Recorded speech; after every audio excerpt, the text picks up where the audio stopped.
বিএনপির ভারপ্রাপ্ত চেয়ারম্যান জনাব তারেক রহমান, আপনাকে আমাদের অনুষ্ঠানে স্বাগত জানাই। আপনি আমাদের শুভেচ্ছা এবং কৃতজ্ঞতা জানবেন। আর আমাদের সঙ্গে আরো আছেন জাতীয় নাগরিক পার্টির মুখ্য সমন্বয়ক জনাব নাসিরউদ্দিন পাটোয়ারী। জনাব নাসিরউদ্দিন পাটোয়ারী, আপনাকে আমাদের অনুষ্ঠানে স্বাগত জানাই। আপনি আমাদের সময় দিয়েছেন, সেই জন্য আপনাদেরকে শুভেচ্ছা। আপনি বলেছেন বিএনপি একটা বিভ্রান্তির রাজনীতি করে, ডক্টর ইউনূস সাহেব পারছেন, এরকম কি দেখে আপনার মনে হয়েছে যে তরুণদের জন্য বিশাল কিছু করে দিয়ে গেছেন ইউনূস সাহেবের চেয়ে? ধরেন আপনার দল যদি ক্ষমতায় আসে, কারণ আমি দেখতে পাচ্ছি যে এনসিপি অনেকগুলি ভালো ভালো কথা বলতেছে, যেই ভালো ভালো কথাগুলি আসলে ডিফেন্সিভ মনে হয়, অনেক সময় মনে হয় যে ক্ষমতায় যেহেতু যাবো না তাহলে কিছু ভালো কথা বলে রাখি। সেই হিসাবে আপনাকে একটু প্রশ্ন করতে চাই যে আপনাদের দল ক্ষমতায় যদি আসে তাহলে ডক্টর ইউনূসের চেয়ে ভালোভাবে দেশ চালাতে পারবেন কিনা? না, ক্ষমতায় থেকে যদি দেশকে ভালো মতো চালাতে হয়, প্রথমত আপনাকে সিস্টেম বিল্ড আপ করতে হবে। অতীতে আমাদের যে 53 বছর যে সিস্টেমটা রয়েছে সেটা অনুযায়ী দেশ চলে না এবং দেশ বাধাগ্রস্ত হয়েছে এবং দেশ ধ্বংসস্তূপে পরিণত হয়েছে, সেটা আমাদের সামনে একদমই দৃশ্যমান। সেই জায়গা থেকে এনসিপি কি ক্ষমতায় আসবে, বিএনপি কি ক্ষমতা আসবে, সেটা কিন্তু মুখ্য বিষয় না। মুখ্য বিষয় হলো সিস্টেমের মধ্যে কে আসবে। আপনারা দেখেছেন যে কানাডা একটা প্রবলেমে পড়েছে, সেখানে কিন্তু তাদের সিস্টেমে মেক করে দিয়েছে, দলের মধ্য দিয়ে নতুন ভাবে প্রধানমন্ত্রী হয়েছে এবং সেইখানে তারা কিন্তু সেটা ভালো কথাই বলছেন। আমরা এই জায়গাটায় বলে থাকি যে ডক্টর ইউনূস হোক আর যেই হোক, দেশে যদি কোনো একটি সুন্দর সিস্টেম থাকে, যে সিস্টেমের মধ্যে ব্যালেন্স অফ পাওয়ার থাকবে, যিনি প্রধানমন্ত্রী থাকবে উনি কোনো স্বৈরতান্ত্রিক ব্যবস্থার দিকে যেতে পারবেন না। আমরা যদি এমন একটা সিস্টেম তরুণ প্রজন্মের সামনে অথবা দেশবাসীর সামনে দিয়ে যেতে পারি, সেখানে এনসিপি ক্ষমতায় আসুক, বিএনপি ক্ষমতায় আসুক, যেই আসুক, আমরা করি বাংলাদেশ। আমি দুইটা প্রশ্ন আপনাদের পেন্ডিং রাখবো। আমার এইখানে গুচ্ছ প্রশ্ন, ব্যবসায়ীদের থেকে চাঁদা নেন, কারা আপনাদের চাঁদা দেয় সেটা আপনারা বলেন না, আপনারা বাড়ি ভাড়া কোত্থেকে দেয় সেটা আপনারা বলেন না, আপনারা 150-155 গাড়ি করে ঘুরে বেড়ান, আপনারা আপনাদের মতো করে চলেন। আমরা বিভিন্ন জায়গা থেকে আপনাদের সম্পর্কে বিভিন্ন কথা শুনি, আপনাদের লোকজন ফোন করে চিফ জুডিশিয়াল ম্যাজিস্ট্রেটকে তুলে নিয়ে যেতে পারে। তো এটা আপনারা কোথা থেকে নতুন রাজনীতির কথা আপনারা এটা বলতেছেন, সেটা একটু আমাদের একটু বলবেন। অনেকেই গাড়ি বহর নিয়ে এলাকা গিয়েছে, সেখানে আমাদেরই দলীয় ফোরামের আরেকজন সদস্য সেই বিষয় হলো বলেছে যে আমরা কিন্তু এটাকে সাপোর্ট করি না, নয়া বন্দোবস্তে আমরা এগুলা চাই না। তো আমি যদি সাথে সাথে আমার একটা ছোট্ট এক্সপিরিয়েন্স আপনাকে বলি, আমি বাড়িতে গিয়েছি, একদম বাবা মায়ের সাথে গ্রামে ঈদ পালন করেছি। সেখানে আমি যে পরিস্থিতিটা দেখেছি, আপনাকে এই যে দর্শকদের মাধ্যমে পুরো বিশ্ববাসীকে আমি এটা জানাতে চাচ্ছি। এক নম্বর হলো শহীদ ফ্যামিলিতে গিয়েছি এবং উনি বিএনপির একজন নেতৃত্বে ছিলেন। তার হলো গলায় হলো ছুরি চালিয়ে তাকে হত্যা করেছে যে ছাত্রলীগ, সে আইনের ফাঁক পুকুরে বের হয়ে ঘুরেফেরা করছে এবং তাদের ফ্যামিলির খুব বাজে অবস্থা। ইভেন হলো বিএনপি থেকেও তার ওই ধরনের খোঁজ নেওয়া হচ্ছে না। মানে একদম আমার বলি যে হাজীগঞ্জ চাঁদপুরের একটা উপজেলার একটা তথ্য দিলাম। 2 নম্বরে হলো যারা সেখানে বিএনপির এমপি ক্যান্ডিডেট, তারা সেখানে গেলে দিলাম পার্ক বানিয়ে হলো হই হুল্লাড়ে ব্যস্ত এবং সেখানে যে জনগণের যে বেসিক নিড, জনগণের কাছে যাওয়া, কেউ ওইভাবে হলো যাচ্ছে না। এবং সেখানে আপনি তো যাচ্ছেন, মানে আপনারা আমরা যাচ্ছি এবং মানুষের সাথে কথা বলার, একটা হলো ইলেকশনের উদ্দেশ্যে যে আমরা গিয়েছিলাম সেটা নয়। বর্তমান পরিস্থিতিতে কি চলছে, জনমানুষের যদি আমরা চা দোকানে কথা না বলি, সেই পরিস্থিতি কিন্তু মানুষের জায়গা থেকে আমরা বোঝার চেষ্টা করতে পারবো না। এবং সেখানে আমরা যখন একদম প্রান্তিক লেভেলে গ্রামে গিয়ে কথা বলেছি, সেখানে আমরা দেখেছি মানুষের ক্ষেত্রে যখন সার্টিফিকেট এখনো অ্যাপ্রুভ করতে যায়, সেখানে কিন্তু যারা আগের টার্মের আওয়ামী লীগের এখনো কিন্তু লোকাল গভর্নমেন্টের তারা রয়ে গিয়েছে এবং তাদের নিয়ে স্থানীয় যিনি সংসদ সদস্য, মানে ভবিষ্যতে যে কোনো দলের বড় দলের আসবেন, তারা কিন্তু প্রতিনিয়ত মিটিং করছেন। তো আমরা যেমন হলো গাড়ি বহর দেখতেছি প্রান্তিক লেভেলে, আমাদের যারা গ্রামে গিয়েছে, বিভিন্ন গঞ্জে গিয়েছে, মানুষের সাথে কথা বলেছে, এমন ধরনের অসংখ্য স্টোরি আপনাদের সামনে উঠে আসবে। এবং আমরা সেখানে গিয়েছিলাম, গতকালকে আমাদের অফিসে একটা ছেলে এসেছিল, সেখানে সংঘবদ্ধভাবে 35 জনের একটা চক্র বাসায় যখন গিয়েছে, চাঁদা না পেয়ে তার উপরে সংঘবদ্ধভাবে চক্র তার উপরে হামলা চালিয়েছে। তার স্ত্রীর বাচ্চা ছিল গাড়িতে, গলার চেইনটা কেড়ে নেওয়া হয়েছে এবং বাচ্চা যখন গাড়িতে ছিল বলছে গাড়ি পেট্রোল দিয়ে জ্বালিয়ে দিবে। সে গতকালকে অফিসে এসে এগুলো তো আপনাদের জন্য সুখবর, আপনারা তো এর সুফল পাবেন, মানে এটাতে আপনারা আমরা একটা যে সুফল পাবো, কিন্তু স্টেট লেভেলে যখন একটি দল কেন্দ্রিক এইসব ব্যবস্থা থাকে, তখন গিয়ে আপনি যখন আইন শৃঙ্খলার কথা বলবেন, তখন এটা একটু টাফ সিচুয়েশনের মধ্যে পড়তে হয়। অথচ যখন আপনি ফিউচার দল হিসাবে আপনি জনগণের সেবা দেওয়ার জন্য চিন্তা করছেন, ভোটারের কাছে যাবেন, তখন যখন আমরা এই পরিস্থিতিগুলো দেখি, তখন আপনি কতটুকু সংস্কার প্রক্রিয়ার মধ্য দিয়ে যাবেন সেটার সম্পর্কে আমরা দ্বিধান্বিত। 1 নাম্বার। 2 নাম্বার জিনিস হলো, আপনি সারফেস লেভেলে বললেন সংস্কার এত %, আপনি সংবিধান সংস্কার প্রশ্ন হলো আপনি নিশ্চুপ থাকলেন। সেখানে আপনি দেখালেন যে দলীয় প্রধান যিনি, উনি কিন্তু হলো প্রেসিডেন্টের সাথে পরামর্শ করে, প্রেসিডেন্ট তার সাথে পরামর্শ করে আবার বিচার বিভাগে দিচ্ছে, নির্বাহী বিভাগ দিচ্ছে, লেজিসলেটিভ আইনসভার মধ্যে দিচ্ছে, এবং এটা তো ঈশ্বরের চেয়ে বড় শক্তিশালী সে হয়ে উঠতেছে। তো আপনি যখন ওয়েস্টমিনিস্টারের কথা বলেন, সেখানে তার কতগুলো বাউন্ডারি, কিন্তু আপনি কি বাংলাদেশের জনাব নাসিরউদ্দিন পাটোয়ারি, আপনি কি বাংলাদেশের রাজনৈতিক বাস্তবতা জানেন? বাংলাদেশের রাজনীতিতে যদি নানামুখী ক্ষমতার কেন্দ্র তৈরি হয়, তাহলে বাংলাদেশের এই সরকার চালানো যে বহুমুখী অসুবিধার মধ্যে ডক্টর ইউনূস এখন পড়তেছেন, তার প্রতি শ্রদ্ধা রেখেই বলতেছি যে নানা রকম ক্ষমতার কেন্দ্র তৈরি হতে, ওই রকম ক্ষমতার কেন্দ্র তৈরি হতে বাংলাদেশের মতো একটা দেশ চালানো কিন্তু আসলে ইটস নট দ্যাট ইজি। এটা আপনি একটা এক ধরনের ইউটিলিটিয়ান চিন্তা ভাবনা, কিন্তু এটা আসলে অনেক বক্তব্য দেওয়ার কারণে, বড় বড় অনেক সাপোর্টার বেস কথা বলার কারণে অনেকের কাছে এগুলো ইউটিলিটিয়ান চিন্তা মনে হয়। কিন্তু আমরা বলতেছি না যে আপনার সবগুলো আপনি 10 জনকে 10টা দিয়ে দেন, আমরা তো এটা বলতেছি না।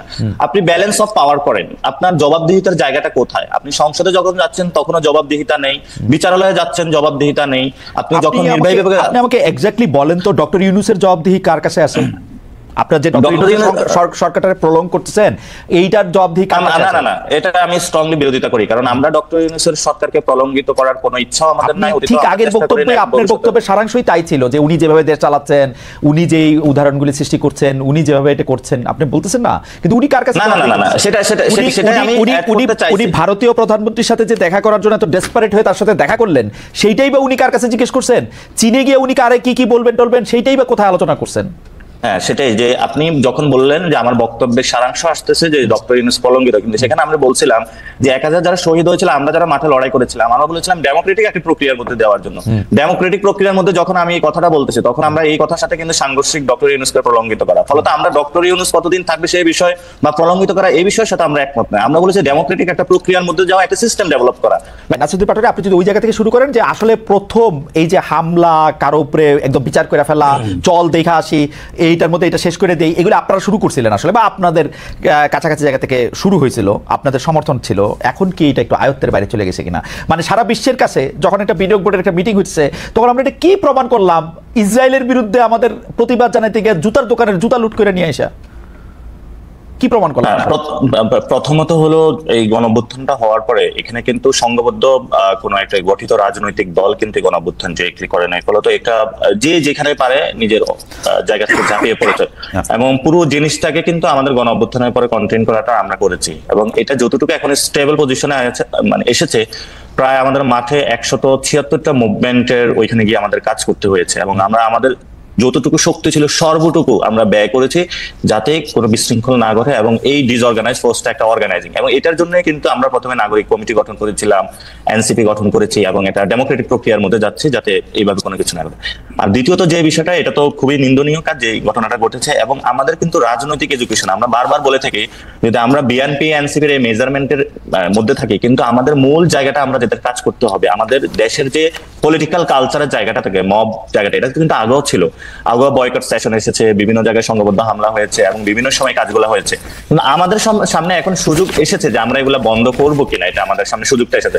তো বন্ধের প্রক্রিয়া শুধু পুলিশ ডিপ্লয় করলে, আপনি আর্মি ডিপ্লয় করলে অনেক সময় পারবেন না, তারা আর্মি পুলিশ বিভিন্ন জায়গায় তাদের সাথে হলো জড়িয়ে যাচ্ছে। এটার জন্য হলো জনগণকে বিভিন্ন জায়গাতে রাজনৈতিক দলগুলো তো হলো এগিয়ে আসতে হবে, এবং এটা যেটা ছাত্র দলের উদাহরণটা এসেছে খুব ভালো, এবং আমরাও কিন্তু মন্দির পাহারা দিয়েছিলাম, এনসিপিও কিন্তু ওই জায়গায় সার্বক্ষণিক কাজ করতেছে যাতে হলো এই ধরনের কোনো প্রক্রিয়াগত মানে কাজগুলো না ঘটে।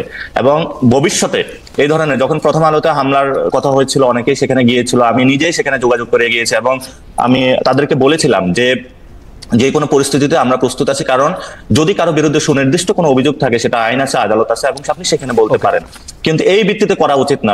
আমাদের সামগ্রিক সংস্কৃতিটা চেঞ্জ করতে হবে। এটা যদি আমরা করতে না পারি, তাহলে ভবিষ্যতে আপনি বিএনপি আসুক, যে কোনো দলে আসুক, একই সিস্টেম চলতে থাকবে। এক নাম্বার। দুই নাম্বার জিনিসটা হলো, হ্যাঁ, যেটা 2 নম্বর হলো অর্থ বিলের যে বিষয়টা আপনি আমাকে সংশোধনী দিয়েছিলেন, আমার মনে হয় আপনারা আরেকটু রিভিউ করবেন, সেখানে কর আরোপ এবং আরো কিছু বিষয় আছে যেগুলো নিয়ে আমি আপনাকে পড়ে শোনাতে পারি অর্থ বিলের মধ্যে কি কি ইনক্লুডেড। অর্থ বিলের বাইরে আসলে সরকারের কোনো ব্যয় সম্ভব না, অর্থ বিলের সরকারের কোনো ব্যয় সম্ভব না। ব্যয়ের ক্ষেত্রে যেটা হলো কর আরোপ থেকে শুরু করে যে বড় বড় প্রক্রিয়াগুলোতে, সেখানে আমরা চাইনি যে কোনো বাধাগ্রস্ত সৃষ্টি হোক বা নিজের স্বার্থের জন্য কেউ ফ্লোর ক্রস করুক, কিন্তু হলো স্বাধীনতার জন্য যে নিজের ভিউজ গুলা প্রকাশ করার জন্য সেখানে কিন্তু আমরা মতামত দিয়েছিলাম। মানে অর্থ বিলের ব্যাপার তো আমি আবার বলি, সরকারি দলের সংসদ সদস্য বা সরকারি দলের মন্ত্রীরা যে বিল উত্থাপন করবেন সবগুলো অর্থ বিল হতে বাধ্য, কারণ সেটার সাথে টাকা পয়সা সব মানে আপনি টেকনিক্যালি আমি বলি আপনি এটা ছাপায় আনবেন তো তখনই এটার সাথে টাকা পয়সা ইনভলভ হয়ে যাবে। আপনি অর্থ বিল ছাড়া সরকার কোনো বিল করতে পারবে না, সবই অর্থ বিল করতে পারবে না, সবই অর্থ বিল, একটা হাউস অ্যালাউন্স থাকে।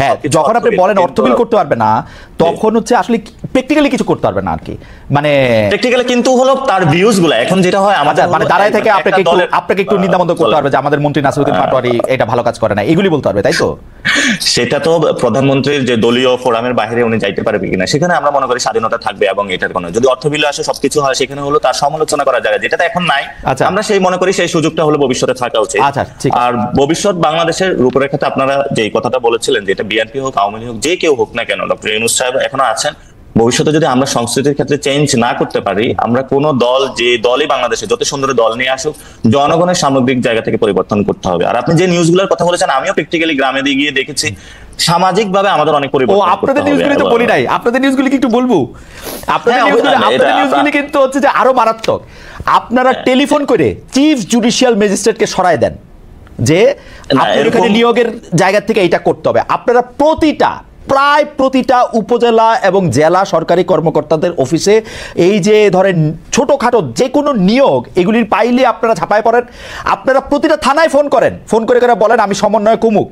হয়তো নাসিরউদ্দিন পাটোয়ারির মতো অত বড় সমন্বয় ফোন করে না, কিন্তু এগুলি করে, এগুলিও কিন্তু আমরা পড়ি।